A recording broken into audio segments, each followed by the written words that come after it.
Welcome. Attention, please. Welcome aboard. Welcome to the No Comfort Zone podcast. It's time to get out of your comfort zone and live on purpose. Broadcasting to the world from Rockford, Illinois. This is your wake-up call. Warning. You are the solutions to all your problems. Stop thinking average. Become the hero version of yourself. Every day, every time, without fail, no exceptions. It all matters. You've entered the No Comfort Zone. It's time for a reality check. Hey, you're back in the No Comfort Zone. This is Dan. I'm going to be your host for the next 8 to 10 minutes, talking about this and that. And the thing I want to talk about today, is mistakes.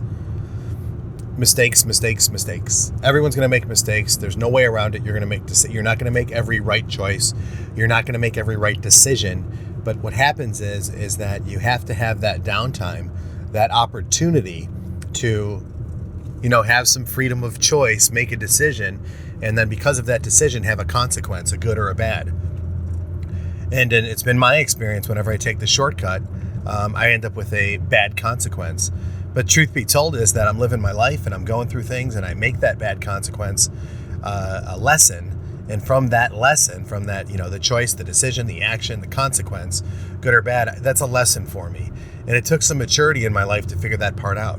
And when I looked at a bunch of different areas in my life on why I do what I do, and I kind of rewired or hacked who I was, I don't like those decisions that I'm making.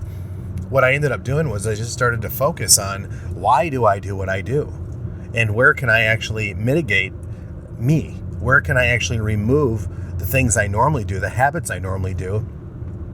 And so I don't have this feeling of regret. So I don't have this feeling of sadness about, it's just the way I am or whatever. When it comes to drinking, it comes to relationships, comes to the would've, the could'ves, and the should'ves in your life.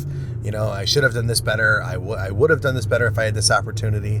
And I could have if this person didn't do that or if the situation was different. I live that every single day, and I think all of us do. But the ideal is that you come from a place where, once you make a mistake, it just becomes bad consequence. And then you just stop trying. And next thing you know, instead of stop trying, you just start to accept. And I think that's the real hard part in life, is getting to a point where you accept your reality for what it is and that it can never change. And then you're stuck in this rut for the next 30 years. Then you look back on your life and you're you might not have as much life in you. That's why I love documentaries, because I want to learn from the people that have somehow in some way been successful, whatever that might be. I don't watch documentaries about really bad people, although I have. I try to watch these about people that are in a space that I consider to be successful. They may or may not consider themselves to be successful, but I do. And when I learn more about the person, then I can learn more about what did that person do? How is that person wired where they've made those choices? What was the driving factor to that person's decision making? What choices did they have? What decision did they make? And what were the consequences of that? Whether it be the making of a movie, whether it be someone's life that I think is a celebrity or famous, or it's really easy to focus on athletes, even comedians, with all the things that the comedians are scrutinized for and all the time and energy it took to become a successful comedian. One of my favorite comedians today is Sebastian Maniscalco, and I started watching his older stuff, and his timing wasn't there for me. I didn't connect with him then, but now I think his timing is right on point with me, and he's got funny material. It's relatable. I think we grew up in the same area. I think he's from Rolling Meadows, and I'm from Mount Prospect, not too far away. But here's a guy who's worked 20, 30 years in his craft. Now he's getting in movies, and his stand-up, I think, personally, is better than ever.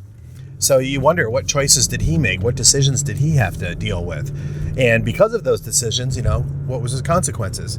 You can go on and on about this, from successful businessmen, people running organizations. You can look at a guy like Grant Cardone, what he did, living in Southern California in La Jolla. He will admittedly tell you that he wanted to move, I think, away from Louisiana because he didn't like pine needles and whatever. And so he decided to move over to the beach. And then he was, I think, one street away from the ocean. And it cost him X number of dollars, a massive amount of money to move one step closer. And then he ended up buying Lionel Richie's house in Laurel Canyon area. And I think it's West Hollywood. And he was on the same street as Madonna, and Leonardo DiCaprio was his neighbor. And I've been at that house, and it's, what decisions did he have to make? And, I also asked him at a seminar, I go, what books have you read and what have you learned? And he told me, he gave me an opportunity. To be real, he's like, are you serious? I'll tell you. And he did. And it was fascinating. And then I decided to take certain classes that he was taking because I wanted to emulate his success. One of the hardest working, most ethical guys you could meet when it comes to generating wealth and money. And he's very connected now, as you might know. I mean, he's referenced on almost every social media platform that relates to success, motivation, money, and real estate and sales. His platform's gigantic. And I also remember, too, the choice that he had to make to get away from automotive retail to cross over in motivational and inspirational. And I think he was told that he was going to be, shouldn't do it because car guys don't get into that space. Look at him now, right? And there's a whole bunch of other ones of people that have made poor choices and poor decisions and had situations that have happened to them that are bad. And all I want to say is this about mistakes. You got to make mistakes. You're going to have to make mistakes. If you want to put the work in and you want to make mistakes, yeah, you might get chewed out. You might get yelled at. You might be unliked. You might be not popular. But look, what's the end goal at the end of it? What type of life do you want to live? Listen, I'll tell you very transparently on this podcast, I'm in a very transitional phase in my life right now. I keep looking on what I want to do business-wise and where I want to take the organization. And then I also look, too, as an independent, there's opportunities out there that I don't know that I want to miss up. My commitment is to seeing this business grow.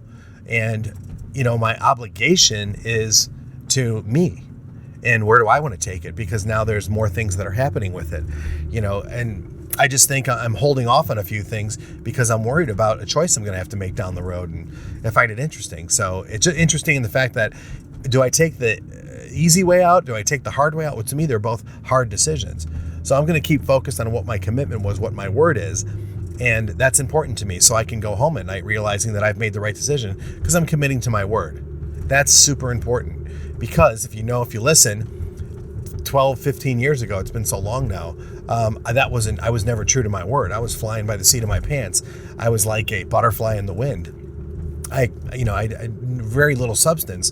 Now, the only thing I think I got at the end of the day is my word and my work ethic. So I'm going to keep pushing that forward. So what I wanted to do is connect with you today. It's been a little while. I've been a little inconsistent with the podcast. A lot of things happening personally, which are great, but I do want to connect with you and make sure that you're living your life on purpose, that you're getting out of your comfort zone, that you're out there, you're making the right choices. And from those choices, whatever you get consequences, if they are in fact mistakes and pulled you back a little bit, it's a chance for you to focus on the end game. Where are you going? I have choices that I have to make. You have to make choices too. Make the choices that are going to make sure that it's good with your commitment, you're congruent with who you are as a person, and they stay in line with your character. And remember, the easy road's not always the right road. But those mistakes, man, they'll correct you really quick. No one has the intention any time of making a mistake intentionally or getting caught up in problems and situations. But the truth is that you're given an opportunity and you have freedom of choice. You can choose how you think, you can choose how you act, you can choose how you feel. You truly can. And with all that being said, you're at that point in your life where you might be at the crossroads. And if you need help with decisions, if you need help with choices, if you're unsure, you're just not sure what the next step is for you, it's really simple. I'll make it easy for you. Let me help. Go to thenocomfortzone.com, or you can hit me up at dan@thenocomfortzone.com. Hit me up. Let me know what's going on. Maybe I can point you in the right path. I'll use the blueprint. We can get on a call together. Just put your information in. I'll reach out to you when I can. When's the best time for you? And we'll go from there. I do work a full-time job and then some, but I know that I can help. And the reason I can help is because I've made so many mistakes, but I've made so many mistakes that I've actually learned from. And I've applied the principles from what I've learned in my personal life, in my relationships, in my family, and in business, and it seems to be working out pretty good. So I'd like to help you with that. By no means or way, shape, or form am I telling you that I've reached the level of success that I want to, or am I perfect in any way, shape, or form. I'm just saying I learned a few things along the way, and based on your mistakes and your realities, we can find lessons there that I can help you turn things around, get you out of your comfort zone, and live on purpose. say goodbye. Want more of the No Comfort Zone? You can follow Dan on Instagram and Twitter at No Comfort Zone 1. Bye. Or on the web at thenocomfortzone.com. Bye-bye. Bye-bye. Thanks for listening to the No Comfort Zone podcast. Bye-bye.